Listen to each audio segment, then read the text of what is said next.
a year since I had my operation on my big toe. A toe that was suffering from a thing called Hallux Rigidus, which is basically a stiffening of the big toe joint. And I think my toe had degenerated into such a state that the cartilage had all worn away and bone was rubbing on bone. And I decided at the time, because that's because I couldn't walk the length of myself without pain, I decided to have it operated on and fused. So that toe joint is now completely immobile.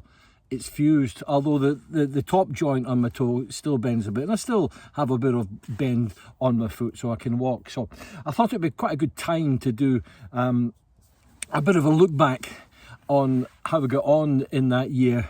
A year that is kind of seen me being very, very careful at the beginning, and then gradually building up some walks, and eventually climbing a couple of Monroes, and certainly out on my bike almost from day one. A lot of people have been in touch with me. A lot of people have been coming through YouTube, and a lot of people have been in touch with me privately, saying, well, two things. One, they've had the operation. How long will it take before things get back to normal? And two, some people are suffering from a similar condition, and wondering how long we should wait before they go and see a doctor or a surgeon and get an operation. I would say at this point that not everybody who suffers from Hallux Rigidus goes to the lengths I've gone to have an operation.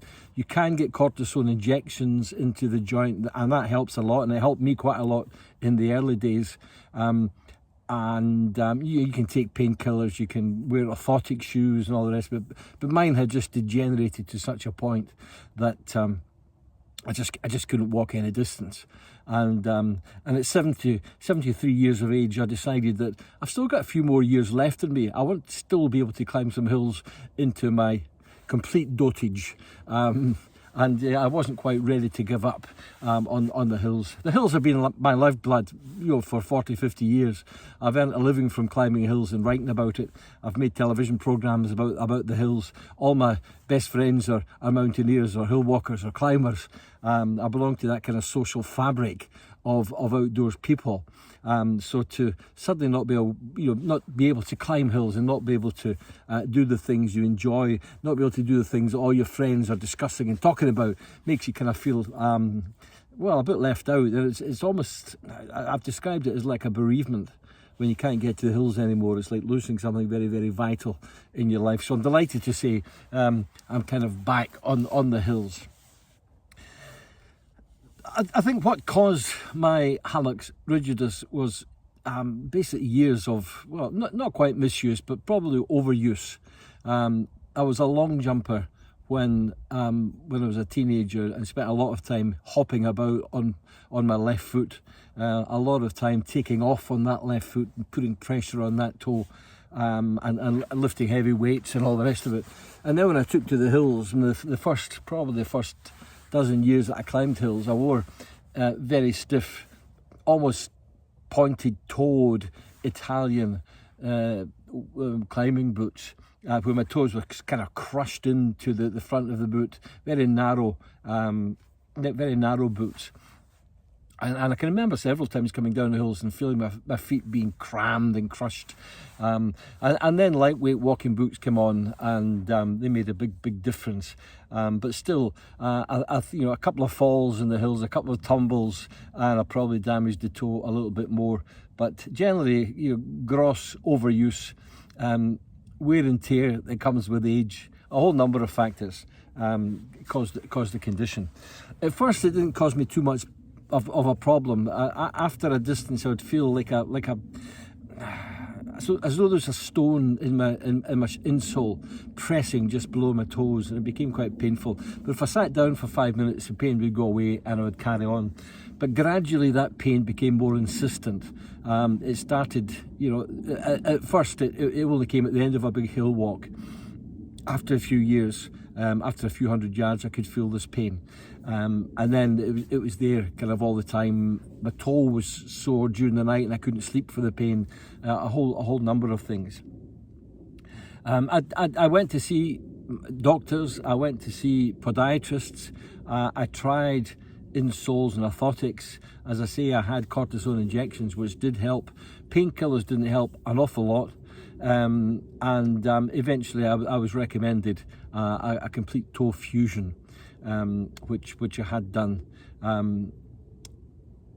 Which I had done privately, I have to say, because the waiting list in the NHS was, apparently about 3 or 4 years, and there's a whole lot of people with bad knees and bad hips ahead of me in the queue, so I decided to have it done privately, and that was a year ago, and I'm delighted. Post-op, there was a long recovery. I had to wear a special boot for 6 weeks after the operation, and I wasn't allowed to weight bear at all. And then I had to be very gentle with it. When that boot came off and I could wear my normal footwear, I had to be very, very gentle and take it easy for a while. And I just gradually built it up. I remember my surgeon saying to me, don't push it. It's very, very important you don't push it. If you've got any pain, slow down, ease off, but don't push it at this stage. What he did also say to me the day I got the big boot off, I said to him, can I ride a bike? And he said, you can ride a bike this afternoon if you want, as long as you're not putting pressure on that joint. So that was my salvation in many ways, being able to ride a bike and get out and about. But needless to say, because of the period of non-weight bearing, because of a long period where I didn't get very much walking done, I put on a couple of stone of weight. I got myself very unfit. So when I could actually walk any distance again, it took a bit of time to feel comfortable with it, to feel fit again. But I've been up a couple of Munros in the past year. Lots of smaller hills like this one I'm on today, Craigbeg, above Kingussie. And I'm now planning some bigger hill days. But the key for me is just to do it gradually. I'm getting out and about is great. Summits are no longer that important to me. I've climbed the Munros 3 times. I've climbed the Corbetts. I've no great ambitions to climb any other grouping of peaks. But it's just a question of being out and about in the fresh air. And the toe is certainly improving all the time. I've just had, we had a month in Ireland back in May in our campervan where we did a lot of walking, and I've just had a fantastic 3 weeks in the French and Italian Alps where again we did quite a lot of walking. Nothing desperately high, no big peaks or anything, but just gradually increasing the length of the walk, and I'm now fairly comfortably walking 10 miles in a day. The foot, the toe itself is fantastic. There's no pain from the fused joint at all, as you'd expect, but because that toe has stiffened, it has changed my gait slightly, and that has affected other parts of my foot. And I've been suffering from a thing called plantar fasciitis, which can be dealt with in a number of ways, including orthotics and stretching the calves and stretching the ankles and whatnot. So I'm kind of working on that.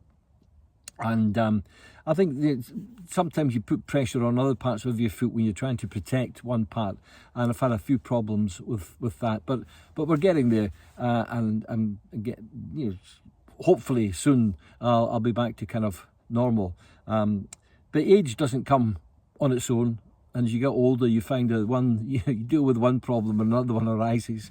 But you just have to deal with them. You just have to keep getting out and about and getting on with it. So I just wanted to kind of fill you in where it was, particularly to all those people who are suffering as I did and wondering what to do about it, and all those people who have had an operation and are perhaps getting a bit depressed and wondering how long this is going to take. It's taken me a year to this point, and I can now see over the horizon, I think.